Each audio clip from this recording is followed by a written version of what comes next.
খোকসাবাসী খুব গভীর মনোযোগ দিয়ে খেয়াল করুন। আমার আল্লাহ পাকের শুকরিয়া আপনি কেন জ্ঞাপন করবেন না? ওই রক্ত যখন হয়ে গেল, ওই চর্বি জমে যাওয়া, ওই রক্তটা পাঞ্চিং না হওয়ার কারণে ওই মানুষটা কিন্তু প্যারালাইজড রোগী হয়ে যায়। প্যারালাইজড রোগীরা যদি বেঁচে যায় তাদেরকে কিন্তু বাইপাস করা লাগে। আমাদের দেশের বহু মানুষের এই বুক ফাড়া বাইপাস করা আছে।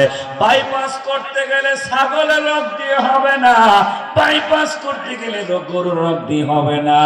আমার আল্লাহ পাক প্রত্যেকের জানোর ভিতরে স্পেয়ার কিছু রগকে বেশি করে ফিট করে রেখেছে। আল্লাহর বান্দা বান্দীদের যখন বাইপাসের দরকার হবে, এই জানোর ভিতরে থাকা রক্তটা নিয়ে ডাক্তারেরা কলিজার সঙ্গে লাগায়া দেয়। তাহলে বোঝা গেল শুকরিয়া আপনি কেন আদায় করবেন না?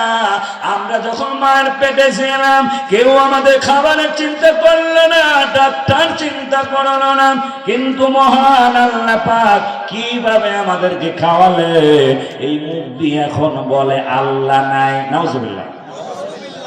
আসিফ মহিউদ্দিন নামে এক ব্লগার এই কথাটা বলেছিল, আল্লাহ নাই, আল্লাহর দরকারও নাই।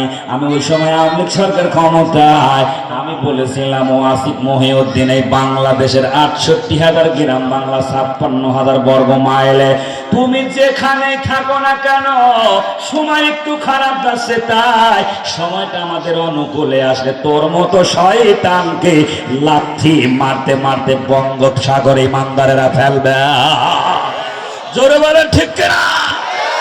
ইমানদারেরা পৃথিবীর কাউকে ভয় করে না, একমাত্র আল্লাহকে ছাড়া। জোরে বলেন ঠিক কিনা?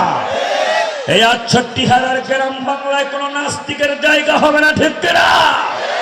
আল্লাহর কোরআনের মাহফিল থেকে ইমানদারেরা সিদ্ধান্ত নেবে, ইমানদারেরা ফাঁসির মঞ্চে ঝুলতে ইমানদারের কোনো সমস্যা নাই। এপারে দুনিয়া, ওপারে আল্লাহর জান্নাত, ঠিক কিনা? এইবার আসেন তো আমার ভাইরা, গভীর মনোযোগ দেন। আল্লাহ পাকের শুকরিয়া আপনি কেন আদায় করবেন না?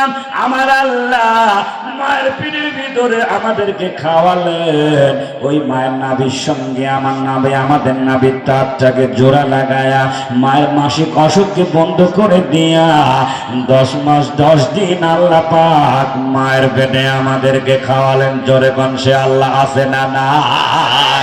আল্লাহ পাক কুরআনুল কারীমের ভিতরে বলেন, ওয়া মা মিন দাব্বাতিন ফিল আরদি ইল্লা আলাল্লাহি রিজকুহা। আল্লাহ পাক বলেন, পৃথিবীতে এমন কোন বিতরণশীল জীব নাই যার রিজিকের দায়িত্ব আমার আল্লাহ গ্রহণ করেন নাই। ও খোকসাবাসী,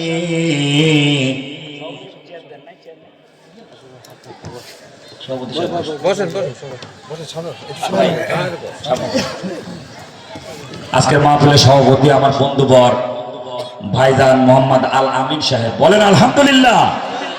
আমি অনেক জায়গা সভাপতি সাহেবের পাই না, কিন্তু আজকে সভাপতি সাহেব শেষ পর্যন্ত থাকার আহ্বান করেছি। আশা করি উনি তো মুতাওয়াল্লি, উনি সভাপতি, আজকের মাহফিলে সভাপতি সাহেব থাকলে আমাদের ভালো লাগবে না খারাপ লাগবে?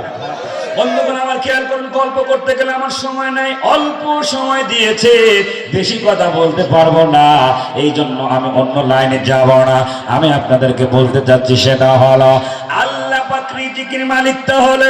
এইবার আসেন তো আমার ভাইরা, এত সুন্দর সুন্দর দামি দামি জিনিস যখন আল্লাহ আমাদেরকে দিলেন, আর শুকরিয়া জ্ঞাপন যখন আমরা করলাম না, আমার আল্লাহ আক্ষেপ করে কি বলেন? আমার ভাইরা খেয়াল করুন, কাইফা তাকফুরুনা বিল্লাহি ওয়া কুনতুম আমওয়াতান ফাআহয়াকুম সুম্মা ইউমীতুকুম সুম্মা ইউহয়ীকুম সুম্মা ইলাইহি তুরজাউন।